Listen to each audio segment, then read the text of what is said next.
하나님의 말씀 요한복음 14장 7절부터 11절까지입니다.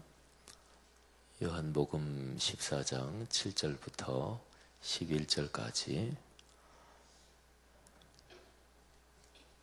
목소리를 맞추어서 같이 봉독하겠습니다. 너희가 나를 알았더라면 내 아버지도 알았으리로다. 이제부터는 너희가 그를 알았고 또 보았느니라. 빌립이 이르되 주여 아버지를 우리에게 보여주옵소서. 그리하면 족하겠나이다. 예수께서 이르시되 빌립아 내가 이렇게 오래 너희와 함께 있으되 내가 나를 알지 못하느냐. 나를 본 자는 아버지를 보았거늘 어찌하여 아버지를 보이라 하느냐. 내가 아버지 안에 거하고 아버지는 내 안에 계신 것을 내가 믿지 아니하느냐. 내가 너희에게 이르는 말은 스스로 하는 것이 아니라 아버지께서 내 안에 계셔서 그의 일을 하시는 것이라.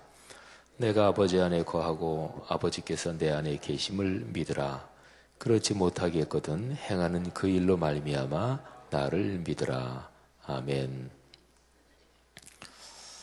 신약 성경에 사복음서가 있죠. 마태복음, 마가복음, 누가복음, 그리고 요한복음 이렇게 있습니다.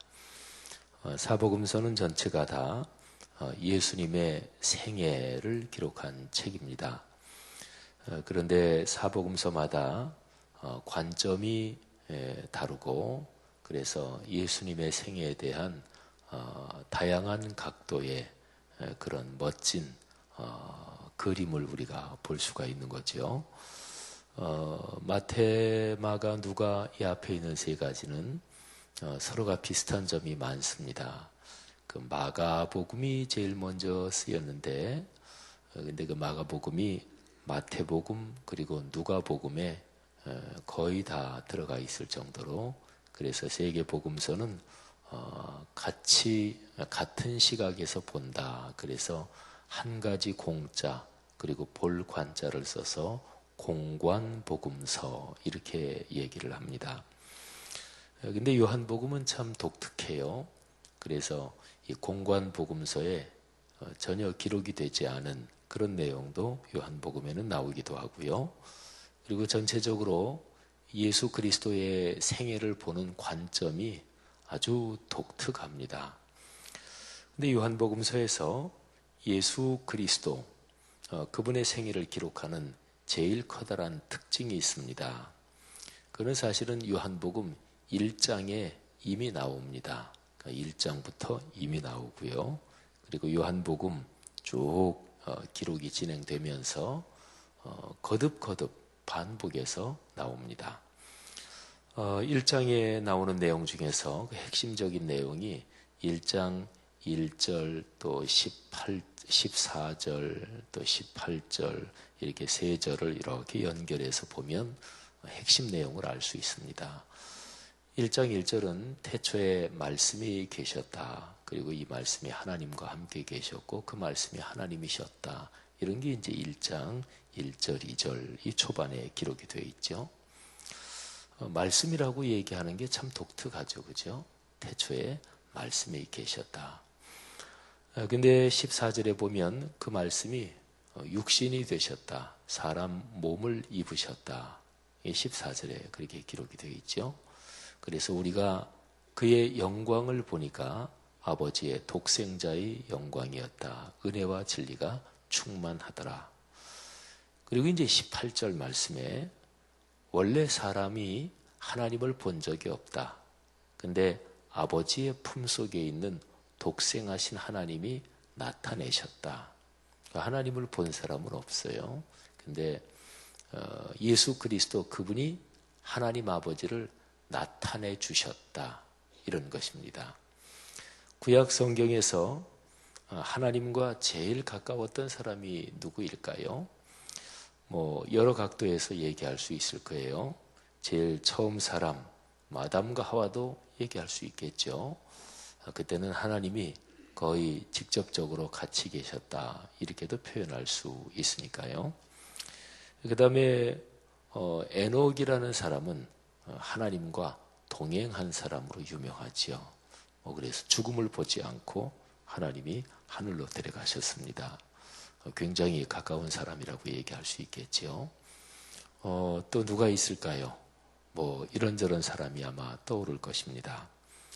근데 하나님을 본다, 또 하나님을 가장 가까이서 뵙는다, 이런 얘기를 중심으로 생각한다면 모세라고 얘기할 수 있습니다.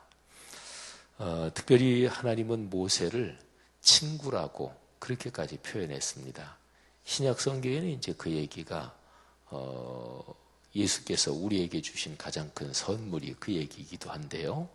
예수님께서 최후의 만찬 식사를 드시면서 그 즈음에 그런 말씀을 하시죠.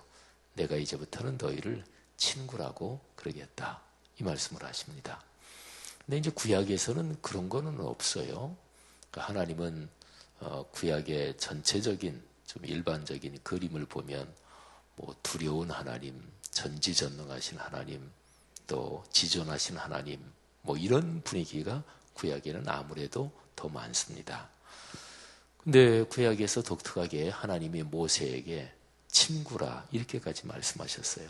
친구하고 말하듯이 그렇게 말씀하셨다, 이런 거죠. 근데 모세가 자기의 사역 또는 자기가 맡은 사명이 굉장히 어려울 때 모세가 그런 요청을 하나님께 드립니다. 하나님, 한번 하나님을 직접 뵀으면 좋겠습니다 하고 말씀을 드리죠. 그런데 그때 하나님이 당신을 직접 보여주시지 않습니다. 직접 보여주시면 그러면 사람은 거룩하신 하나님, 그분을 직접 뵈면 사람은 죄가 있는 존재이기 때문에 죽을 수밖에 없습니다.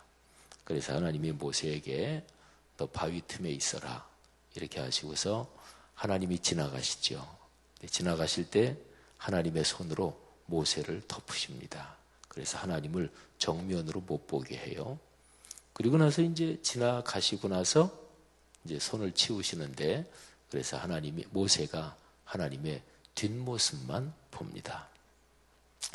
하나님을 직접적으로 뵙지 못한다. 이거는 뭐 되게 인류 문화에서 비슷한 그런 게 있어요. 뭐 예를 들면 옛날에 임금님 또는 황제, 그 앞에서는 감히 머리를 못 드는 거죠. 그죠? 이렇게 똑바로 쳐다보고 얘기하는 게 아니죠. 그냥 고개 숙이고. 어쨌든 하나님은 그렇게 당신을 직접 보여주시지 않습니다.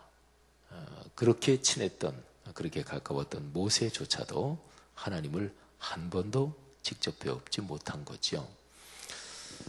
이런 상황 속에서 이제 드디어 하나님께서 창조부터 종말까지의 그 결정적인 시간에 당신의 아들 예수 그리스도를 세상에 보내셨는데, 그런데 그분이 하나님 자신, 말씀이신 하나님 자신이 사람 몸을 입으신 분이란 말이에요.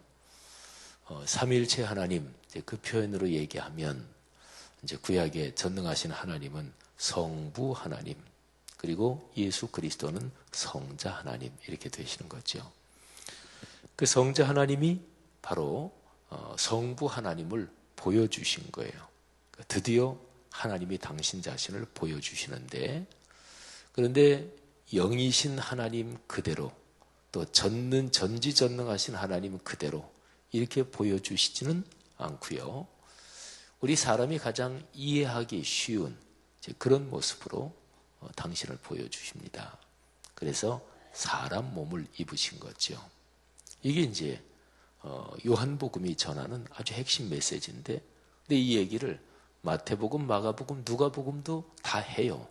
근데 이제 요한복음은 1장 시작하면서 아예 이 제일 중요한 결론적인 얘기부터 그냥 하면서 제일 먼저 하고서 그러면서 쭉 이야기를 전개하는 거죠.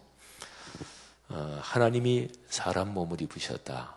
그리고 원래 하나님을 본 사람은 아무도 없다. 그런데 독생하신 하나님, 그 아들 예수 그리스도께서 그 하나님을 나타내 보여주셨다. 이런 거죠.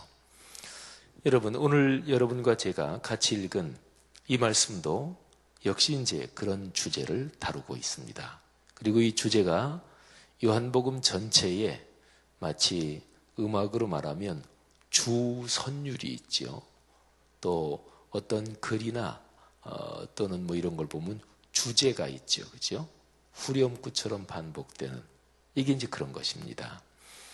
요한복음 13장, 14장, 15장, 16장, 17장 이 5개 장은 굉장히 중요하죠. 다른 공관복음서에서도 마찬가지입니다. 예수님이 마지막 만찬 식사하시는 바로 그 장면 또 그 상황을 기록한 거니까 굉장히 중요합니다.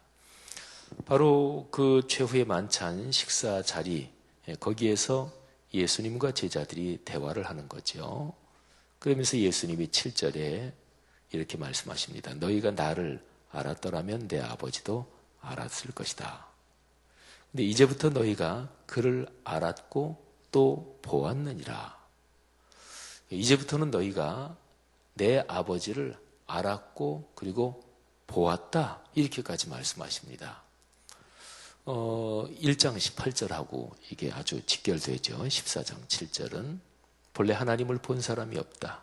그런데 아버지 품속에 있는 독생하신 하나님이 나타내셨다. 그러니까 하나님을 보여주셨다는 거죠.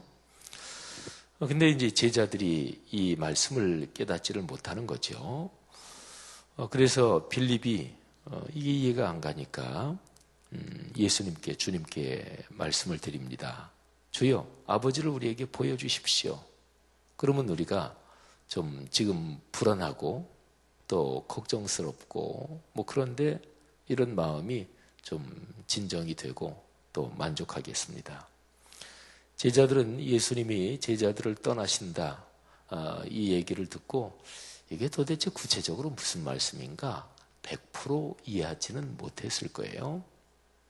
예수님은 워낙 비유로 많이 가르치셨으니까 십자가 뭐 이 얘기도 예수님이 이미 하셨지만 근데 뭐 그게 또 뭐 비유인가 뭐 이런 말씀 생각도 했을 테고요.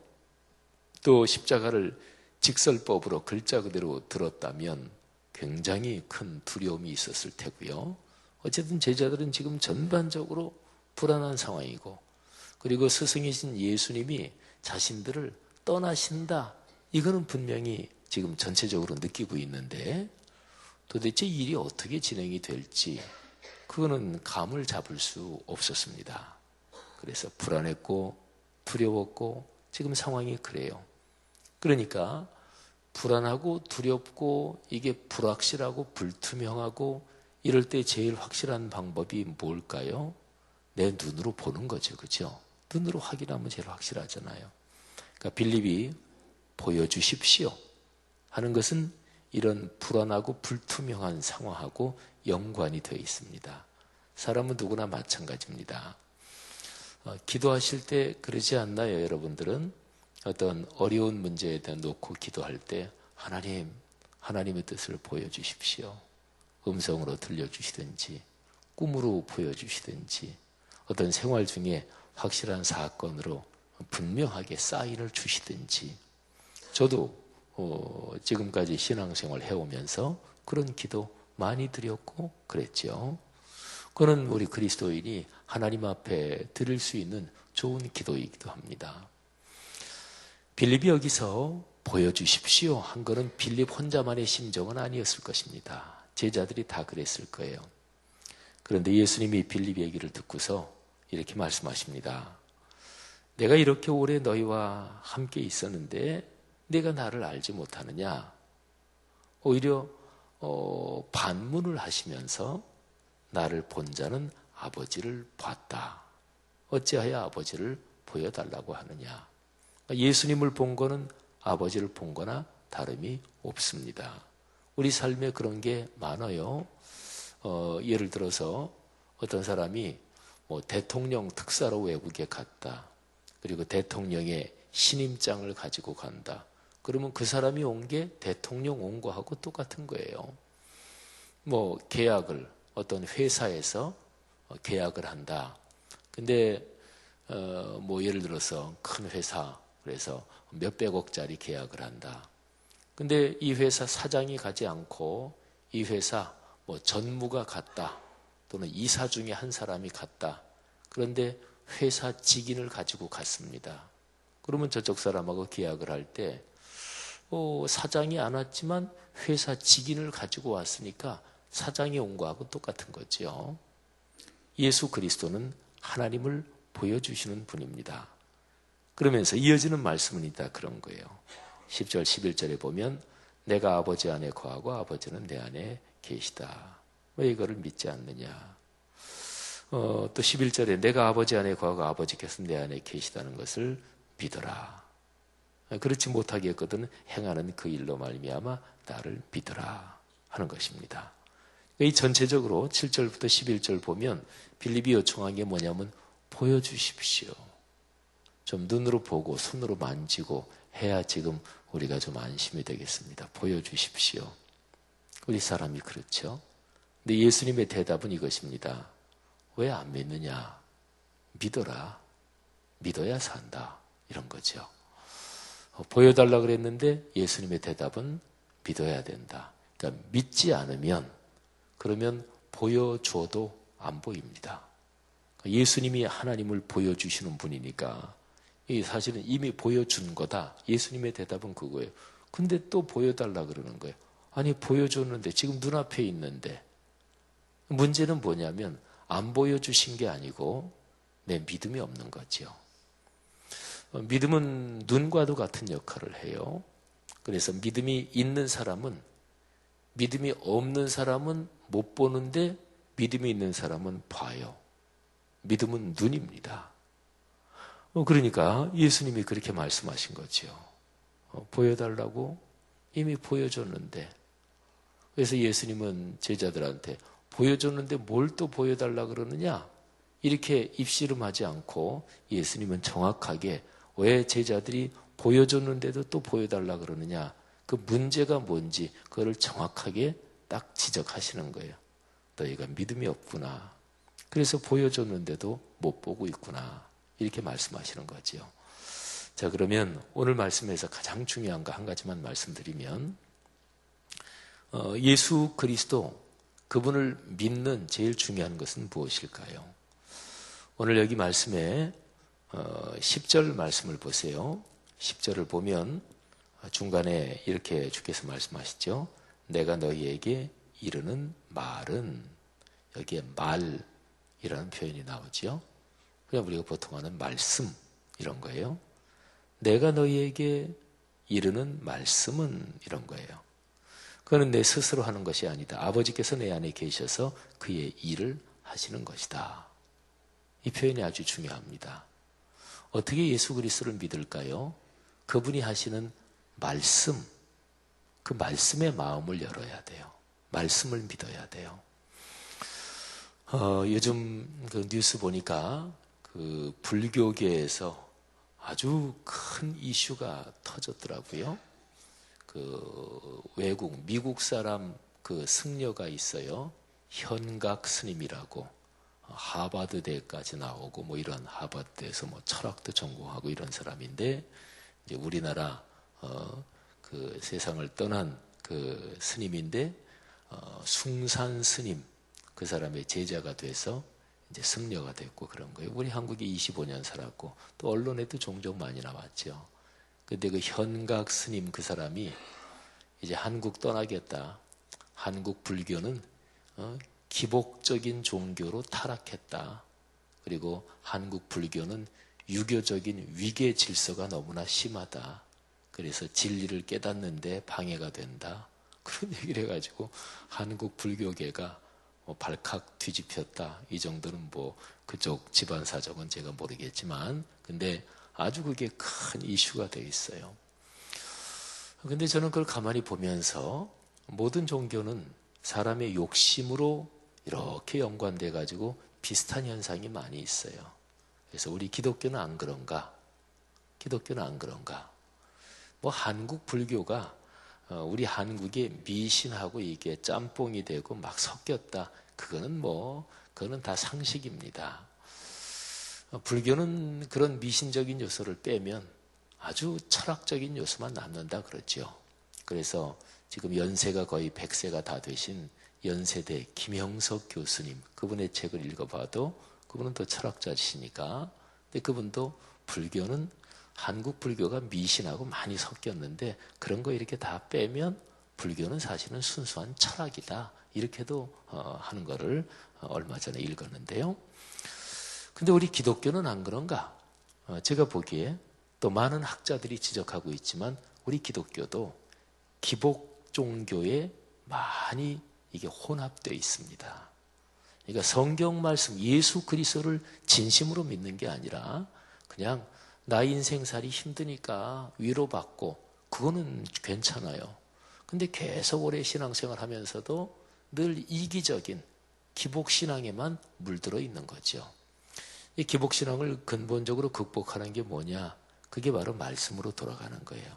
그래서 불교에서도 개혁하자. 요즘 현각 스님 그 양반 얘기 때문에 불교계에서 맞다.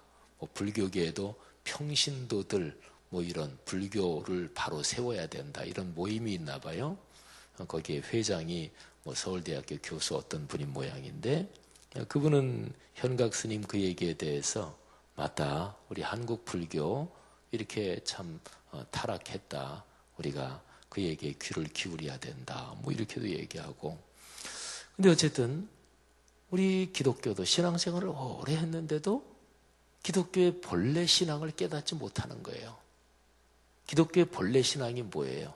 그게 바로 성경 말씀에서 얘기하는 거잖아요. 성경 말씀에서.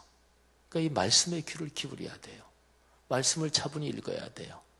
근데 그런 게 한국 이 전체적인 신앙에 참 약합니다. 약하고요.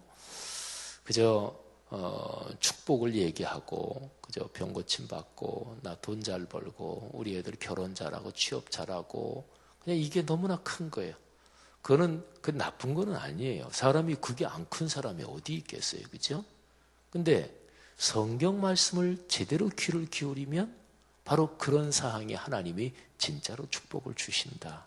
이게 사실은 성경의 가르침이거든요. 오늘 여기서 예수님이 말씀하시잖아요. 내가 너희에게 이르는 말. 그게 내가 스스로 하는 게 아니다. 하나님 아버지께서 주시는 말씀이다. 그리고 그 말씀은 일을 한다. 하나님의 일을 한다. 그러면 생각해 보세요. 여기 한글로 말하면 한 글자로 된 두 단어. 말, 일. 말씀이 일을 한대요. 그러니까 말씀이 작동된다는 얘기죠. 말씀은 성경에 써 있는 하얀 거는 백지고 까만 거는 글씨다. 이게 아니에요. 말씀은 하나님의 말씀입니다. 이 성경 얘기는, 이 내용은 하나님의 말씀이에요. 그래서 믿음으로 하나님의 말씀을 마음을 열고 받는 사람, 그 사람의 생활 속에 이 말씀은 살아서 일하는 거예요. 올해 우리 교회 암송하는 말씀, 데살로니가 전서 2장 13절. 이러므로 우리가 하나님께 끊임없이 감사함은 너희가 우리에게 들은 바 하나님의 말씀을 받을 때에 사람의 말로 받지 아니하고 하나님의 말씀으로 받음이니 진실로 그러하도다. 이 말씀이 또한 너희 믿는 자 가운데에서 역사하느니라. 아멘. 말씀은 역사해요. 여러분, 오늘 이 말씀에서 예수 그리스도께서 우리 기독교 신앙의 제일 심장과도 같은 부분을 우리에게 가르쳐 주시는 거죠. 하나님의 말씀을 사랑하고 그 말씀이 여러분과 저 우리 그리스도인들의 삶 속에 살아 역사하는 그런 복이 있기를 축원합니다. 또 우리가 매일매일 살아가고 가정 살림을 하고 직장 생활하고 아이들 기르고 또 이런저런 사회 활동을 하고 이런 모든 데서 늘 말씀을 따라가는 우리 복된 성도들 되시기를 바랍니다. 하나님 아버지 은혜 감사합니다. 오늘 들은 말씀 마음에 새기고 오늘 하루 또 그렇게 살겠습니다. 날씨가 많이 무더운데 또 우리 마음속에 하나님을 사랑하는 마음 깊게 하시고 하나님이 시원한 영혼을 주시고 또 기쁨을 주시고 또 우리 성도님들 각자 생활 속에서 아들, 딸, 손녀, 손자 공부나 또 취업이나 결혼이나 출산이나 또 가게, 공장, 사업 또는 직장 생활에서 경제활동을 하는 모든 문제들 또 건강 관련된 문제들 이 구체적인 삶의 문제에 하나님께서 복을 주옵소서. 오늘 새벽 예배 나오신 분들 중에 건강이 좋지 않은 분들 또는 병 때문에 고통당하는 분들 하나님이 지금 손을 얹으사 안수하옵소서. 그래서 치유해 주옵소서. 그리고 담대한 마음을 주옵소서. 감사합니다. 오늘 하루 큰 복을 주실 줄 믿습니다. 그리고 상을 당한 가정 하나님이 불쌍히 여기시고 또 하나님의 축복으로 함께해 주시고 그 가정에 큰 위로를 주옵소서. 예수님 이름으로 기도하옵나이다. 아멘.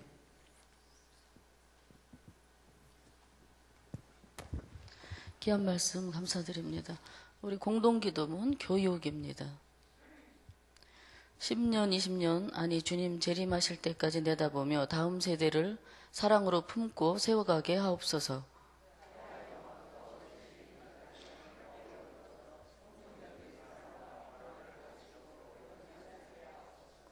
사무엘, 요셉, 다윗 부서를 크게 축복하옵소서. 정부 싱크를 특별히 힘차게 하옵소서. 다음 세대를 아끼며 기도와 섬김으로 길러내게 하옵소서. 교회와 사회의 미래를 말씀으로 열어가게 하옵소서. 아멘. 다시 주기도문 하시겠습니다. 하늘에 계신 우리 아버지, 아버지의 이름을 거룩하게 하시며 아버지의 나라가 오게 하시며 아버지의 뜻이 하늘에서와 같이 땅에서도 이루어지게 하소서. 오늘 우리에게 일용할 양식을 주시고 우리가 우리에게 잘못한 사람을 용서하여 준 것 같이 우리 죄를 용서하여 주시고 우리를 시험에 빠지지 않게 하시고 악에서 구하소서. 나라와 권능과 영광이 영원히 아버지의 것입니다. 아멘. 오늘 우리가 함께 나누실 기도 제목을 드리겠습니다. 지금 들은 말씀이 내 삶으로 이어지게 하옵소서. 성경 2000 통독을 통해 말씀의 복을 누리게 하소서. 몽골 선교팀의 알륵 에르덴 지역의 사역이 주님 은혜 가운데 잘 진행될 수 있도록 기도해 주시길 바랍니다. 싱크부서 국내 단기 선교와 인도네시아 해외 단기 선교 준비 과정과 사역을 복되게 하옵소서. 말씀 삼운동 원세계 선교의 비전을 통하여 선한 영향력이 확장되는 교회 되게 하소서. 테러 등으로 혼란 가운데 있는 나라들에게 안정과 평화가 임하게 하옵소서. 이렇게 함께 기도하신 후에 그저 광고 하나 더 드리면 그 박범성 목사님 교구 김승연 집사님 그 동생 되시는 김승조 성도님이 사고로 소천하셨어요. 그제 소천하셨는데 그래서 오늘 발인 예배가 있습니다.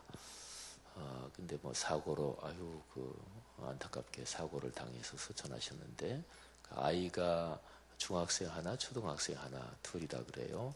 근데 가정도 많이 어려우시고 그리고 작년에 우리 부활절 때 VIP 초청 그 행사 때 우리에게 나오셔서 신앙생활을 하시는데 그래서 참 안타까운 장례고 그런데 우리 또 새벽 예배 나오신 분들도 가장 기도 많이 하시는 분들이니까 우리 소천하신 김승조 성도님 그 장례를 위해서 우리 꼭 기도해 주시기를 바랍니다.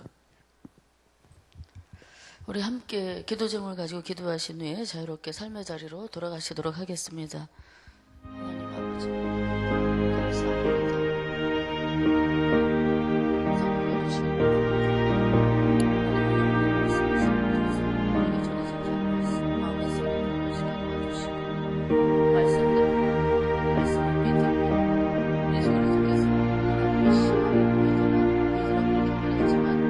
하나님 성령 하나님께서 우리에게 오셔서 성령님을 통하여 우리에게 주신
아멘.